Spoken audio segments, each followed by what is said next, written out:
بسم اللہ الرحمن الرحیم۔ اسلام کے عظیم سپہ سالار کے حالات زندگی۔ حضرت خالد بن ولید رضی اللہ تعالیٰ عنہ غیر معمولی اور پرسرار شخصیت کے مالک تھے۔ آپ کی صلاحیتوں نے انسانیت کو ورطۂ حیرت میں ڈال دیا تھا۔ آپ کے ولولہ انگیز جنگی کارنامے دیکھ کر ماہرین حرب و ضرب انگشت بدندہ رہ گئے، جن کے برق رفتار طوفانی حملوں اور لگاتار فتوحات نے دنیا کو ورطۂ حیرت میں ڈال دیا۔ فوجی نقطہ نظر سے دیکھا جائے تو انسانی عقل ماننے کو تیار ہی نہیں ہوتی کہ عرب کے ریگزاروں سے نکلنے کے بعد مجاہدین اسلام نے 3 سال کے مختصر ترین عرصے کے اندر عراق، شام یعنی فارسی اور روم کی سلطنتوں کو شکست دے کر یہ تمام علاقے سلطنت اسلامیہ میں شامل کر لیے تھے، اور ان میں اہم ترین کردار حضرت خالد بن ولید کا تھا۔ حضرت خالد بن ولید نے کیسر و کسریٰ کے تخت و تاج کو پامال کر ڈالا۔ روم، ایران کے شاہی محلات اپنے گھوڑوں کی ٹاپ سے رون ڈالے، جن کی تلوار کی زد سے بڑے بڑے نامور سورما گھبرائیں اور کوئی مقابلے پر نہ آئے، جن کا نام کفار کے دلوں کو دہشت زدہ کر دے۔ اب کفار، مشرکین، مرتدین، یہود و نصارہ اور مجوسیوں پر اللہ کا قہر بن کر برسے، جن کے نام سے کفر کے ایوانوں میں لرزہ طاری ہو جائے، جن کے ہاتھوں کی طاقت سے برہنہ شمشیریں بھی ٹوٹ کر بکھر جائیں، جنہوں نے ملت اسلامیہ کی سرحدوں کو آدھی دنیا تک پھیلا دیا۔ عاجزی، انکساری اور اطاعت و فرما برداری کا یہ عالم کہ امیر المومنین فاروق اعظم جب معزول کر دیں تو لمحہ بھر میں سپہ سالار سے سپاہی بن کر رہتی دنیا تک کے لیے مثال بن گئے۔ خالد بن ولید مسلمانوں کے وہ ہیرو ہیں کہ آج بھی جن کا نام لوگوں کو گرم اور دلوں کی دھڑکنوں کو تیز کر دیتا ہے۔ تاریخ میں ان سے بڑا فوجی حکمت عملی کرنے والا اور فنون جنگ کا ماہر جرنیل اور غازی پیدا ہی نہیں ہوا۔ ان کے وجود کا کوئی حصہ ایسا نہ تھا کہ جس پر تیر، تلوار، نیزے یا خنجر کے زخموں کے نشانات نہ ہوں۔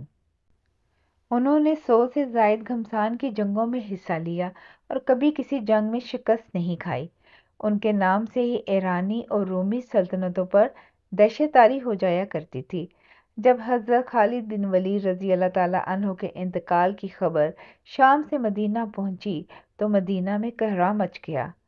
سیدنا عمر رضی اللہ تعالیٰ عنہ پہلے تو لوگوں کو منع کرنے کی کوشش کرتے رہے، لیکن جب معلوم ہوا ہے کہ ابو سلیمان خالد بن ولید کی وفات کی خبر ہے تو پھر وہ بھی خاموش ہو گئے اور اہل مدینہ سے کہا، آج جو آنکھ رونا چاہتی ہے رو لے، جو زبان کچھ کہنا چاہتی ہے وہ کہہ دے، کیونکہ لوگوں کو دوبارہ ابو سلیمان جیسے وجود پر رونے کا موقع نہیں ملے گا۔ آپ قریش کے ایک قبیلے سے تعلق رکھتے تھے اور پیدائشی جنگجو تھے۔ ان کے قبیلے کا کام ہی جنگ کرنا تھا۔ ان کے والد ولید بن مغیرہ نے ان کو جنگی حکمت عملی، تیر اندازی، گھڑ سواری، نیزہ بازی، تلوار زنی، دشمن کی فوج پر کمین لگانا، چھپ کر وار کرنا، تعاقب کرنا جیسے تمام حربی علوم سکھائے تھے۔ اور یہ عربوں میں عام رواج تھا، لیکن وہ کیا راز تھا کہ قریش کا ایک جنگجو اس قدر بابرکت ثابت ہوا کہ رسول اللہ صلی اللہ علیہ وآلہ وسلم نے اس کو سیف اللہ کا لقب عطا فرمایا، اور انہوں نے 3 سال کے مختصر عرصے میں رومی اور فارسی سلطنتوں کے پرخچے اڑا دیے۔ حضرت خالد بن ولید کے بعد اس سے بہتر جنگی حکمت عملی تاریخ میں کوئی بھی نہ بنا سکا۔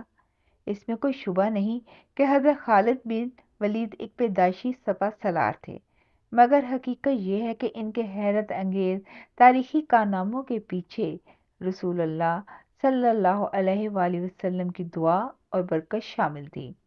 ایک مرتبہ جب حج کے موقع پر حضور صلی اللہ علیہ وآلہ وسلم نے اپنے بال مبارک ترشوائے تو حضرت خالد بن ولید نے وہ بال مبارک اٹھا لیے۔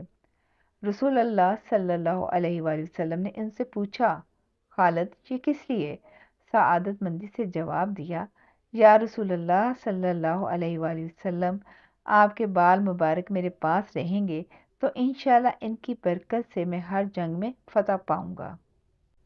رسول اللہ صلی اللہ علیہ وآلہ وسلم نے فرمایا، ہاں یہ بال تمہارے پاس رہیں گے، میری دعا بھی تمہارے ساتھ رہے گی اور انشاءاللہ تم ہر جنگ میں فتح پاؤ گے۔ حضرت خالد بن ولید اس قدر آزاد طبیعت کے مالک تھے کہ رسول اللہ صلی اللہ علیہ وآلہ وسلم اور سیدنا ابو بکر رضی اللہ تعالیٰ عنہ کے علاوہ کسی اور کے لیے ان کو سنبھالنا ممکن ہی نہ تھا۔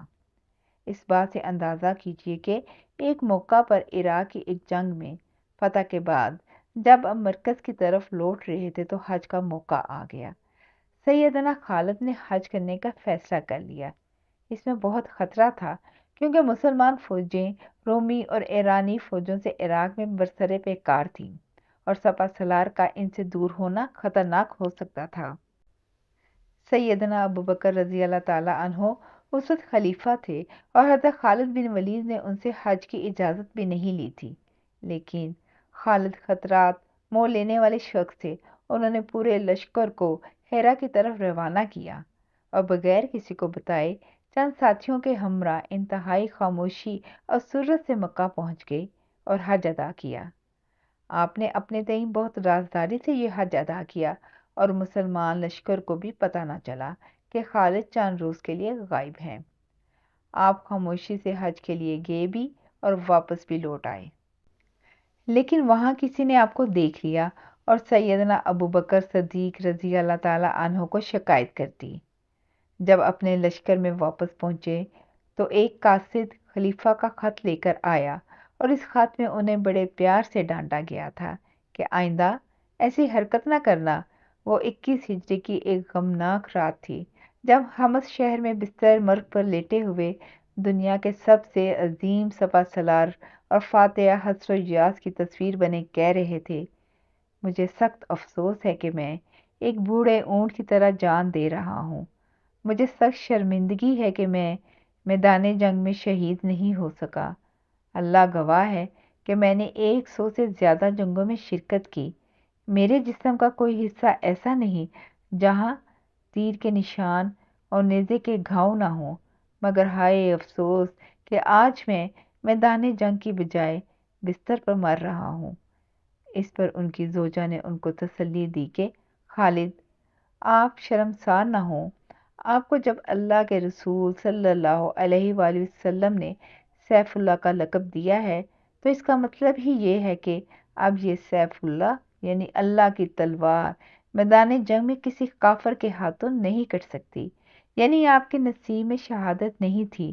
اپنی اہلیہ کی طرف سے اس تسلی کے بعد اللہ کا یہ شعر ذرا پرسکون ہوا۔ جزاک اللہ خیر۔